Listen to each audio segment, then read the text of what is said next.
Hello and welcome back to this series about building an internal developer platform using GKE Enterprise. In this video, we'll see how to enable fleet multi-tenancy and giving dev teams access to the resources they need using Teams. I'm Mofi, I'm Nick. and let's talk about it.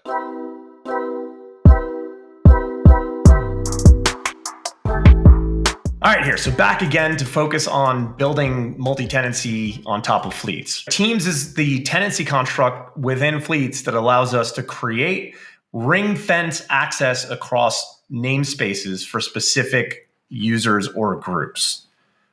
To land the concept, I'm going to go ahead and create a team because in the process of creating a team, we'll talk about the data model. So when I create a team scope, I have to give it a team name.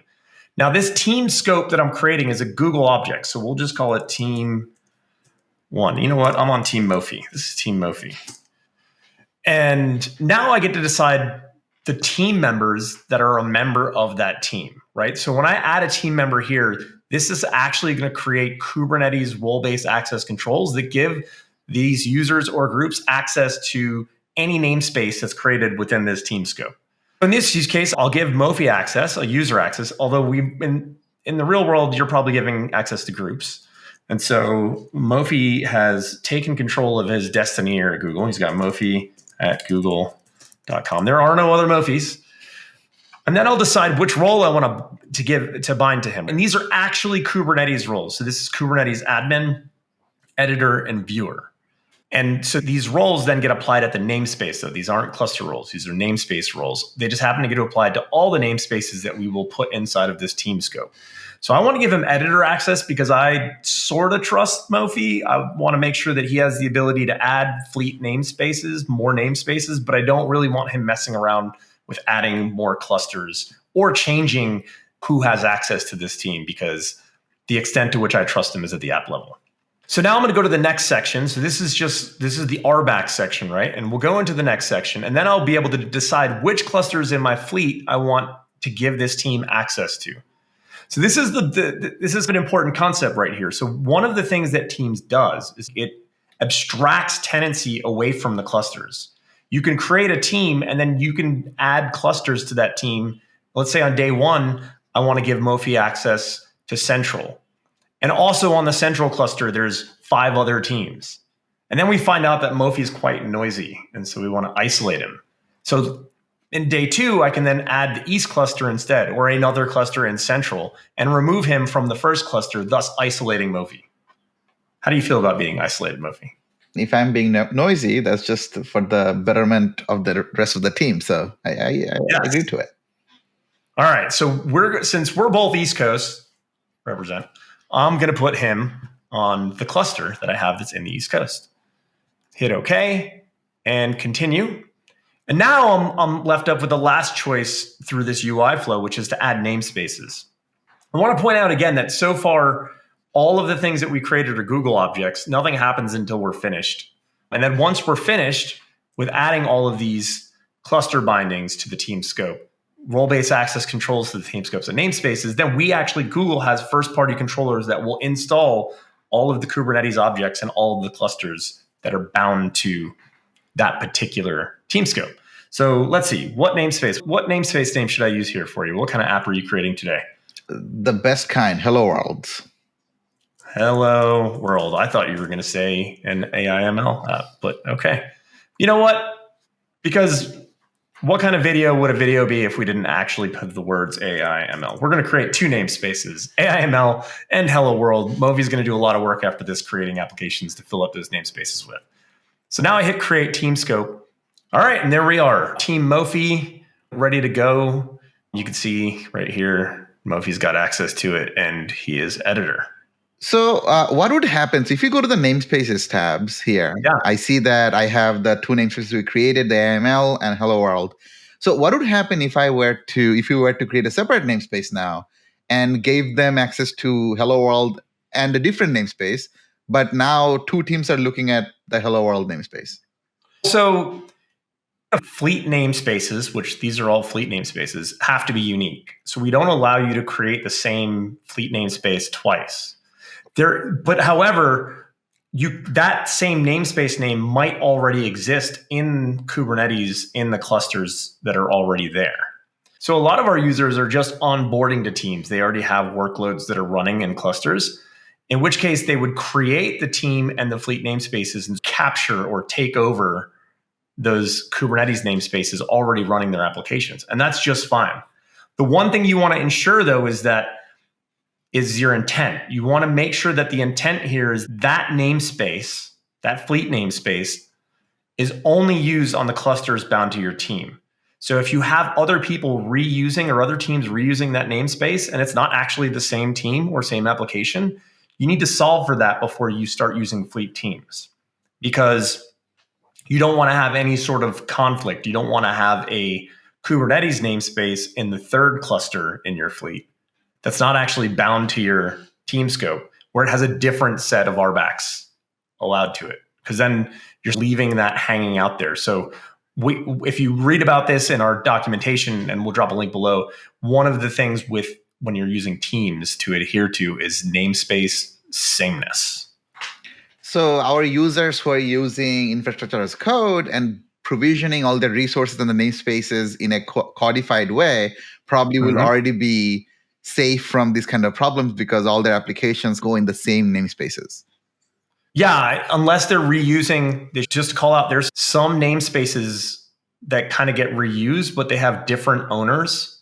One example might be if you're using like a vault service that runs in your cluster, it might not be the same trust domain or the same set of users managing those vaults across all the different clusters. One of the upsides of teams is not every single application has to be, not every application in your fleet has to be ready to deal with sameness, but the applications that you want to onboard into teams should be ready to deal with that concept. So in a situation where in my cluster, there are the thing you mentioned, like vault manager type namespaces where multiple teams might need access to them, how do we go about handling that situation? Yeah, so you would probably create a team that encapsulates those sort of shared resources and then give each group or user access to that team. So you can have multiple groups and users have access to one team.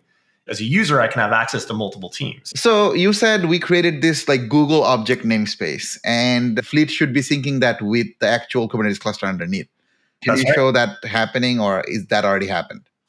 Let's just take a look. I have a kube context that's set against that cluster in the east. So if I use kubectl get namespaces, I should see those new namespaces.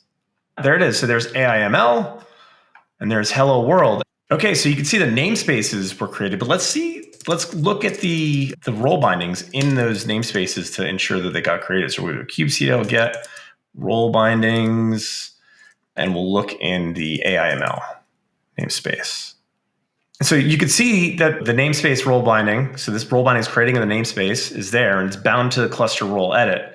But let's actually take another look a little deeper to see if it actually has Mofi's username in it. So we'll look in there, YAML, correct. And there you go. The subject of both this video and of this role binding is Mofi at google.com, the one and only. So that's pretty cool. So we have controllers that are creating things whenever a cluster gets added. So we could even test that just a little bit further, right? So let's go look at the other cluster that we have in the fleet. And then we'll do kubectl get namespace, and we'll watch it, right? Okay, so now we're watching get namespaces. So I'm just going to pop right back over here, go into this team, and add the second cluster. That's updating, and we will just watch for it. So as soon as the Google object gets created for those namespaces, there you go. AIML popped up, hello world popped up. That's simple. Okay, so I showed you adding clusters, adding namespaces to Mofi's account, but now let's take a look at things, a couple of more things I want to call out. So back at the overall teams view, one feature that is understated, but also supremely valuable to most of our users is knowing how much the pods running in their fleet namespaces in their team scope are going to cost them. And so you can see here we added estimated monthly cost. This is actually based on your billing rate. It's not just some random number or based on the public pricing. This is based on your billing rate. It's going to give you a projection of the costs of your applications running in your namespaces aggregated up to your team scope level so that you can have an idea of what your costs are, and you can see what the chargeback model might be for any particular team. Super useful, I think. But you also get utilization, memory utilization. So you get all the utilization for CPU, memory, and disks per team. And then you could even take a dip into the cost optimization page and get verbose and detailed billing information at the cluster level. So this is now at the entire cluster level. And then if you go into the workload view and go to cost optimization, you're going to be able to see it at the particular workloads that are running across your fleet. So super handy stuff. Switching gears now, I've showed you a lot of things from the platform administrator perspective. The last bit I want to end on is showing you what it's going to look like for a team member to log in to their team. Okay. So the first thing that I'm going to do to show that is open up an incognito browser, log in. Now, one thing to call out here is I've got Workforce Federation set up. That's a GCP service. What this allows me to do is use my own identity provider, so I don't have to use Cloud Identity if I don't want to. There's nothing wrong with using Cloud Identity, but if you already have an identity provider, you can use that identity as opposed to syncing into Cloud Identity if that works better for you. When you do that, you have to log in to the console using a different URL. It's console.cloud.google. When you log in that way, it's going to ask you then for the ID of the Workforce Federation instance you set up. All right, instead of trying to locate that Workforce Fed provider ID right now, I have a tab already set up over here with my username, the where am I operator for the @bidness.com domain. We'll be logging in. And you can see now it's redirecting, and I'm into this very specific version of the console that's for Workforce Fed. And I'm going to navigate to Kubernetes Engine and Teams. And you're going to see here that I'm only going to see the teams I'm a member of. If I'm a member of more than one team, they will all show up. But since I'm only a member of one Nick, as usual, I will only see the team scope I'm a member of. So I drill in here, call out right up front. I cannot change RBAC. I cannot add clusters, but I can add namespaces. So I can self-service adding namespaces, which is pretty cool. I get a nice view of all of the applications running within the pods in my fleet namespaces in my team scope. And then I have this really cool feature, which is logs, right? So all of the logs for my applications are automatically shipped to a specific log bucket that only I have access or only people on my team have access to. So other teams won't be able to see my team's logs. And then you can see a list of the namespaces and some stats about those namespaces. So if there's more namespaces here, I'd obviously have a namespace per row. And lastly, the workloads view is just a standard GKE workloads view. But when you click this view workloads link here, it's going to open up the workloads view and automatically build the workload context view that just has the clusters and namespaces that are a member of my team scope. So you can see here, I only see my stuff. And then if I want to, I can save this view team where, right? And now whenever I come to the workloads view, I can pull down and go to team where and pull up this context anytime I want. And not only that, but that context will carry around to any other part of the view that is specific to Kubernetes. So if I go down to the gateway and services view and I go to services, you can see that just carries over and I can see my stuff. And if I reset this and just have a blank view, I'm going to get a null because the UI is actually assuming that I have the ability to see all the namespaces across all the clusters of the fleet, which I don't. So we're going to throw a null. So you can see here that I only have access to my stuff, which is like the core experience we're trying to deliver in the Teams multi-tenancy stuff. In this video, we learned how to use Teams to enable multi-tenancy in your fleets. In the next video, we're going to show how you can allow Teams to self-service continuous delivery with config sync and how multi-cluster networking is giving you an application archetype that is resilient to failure.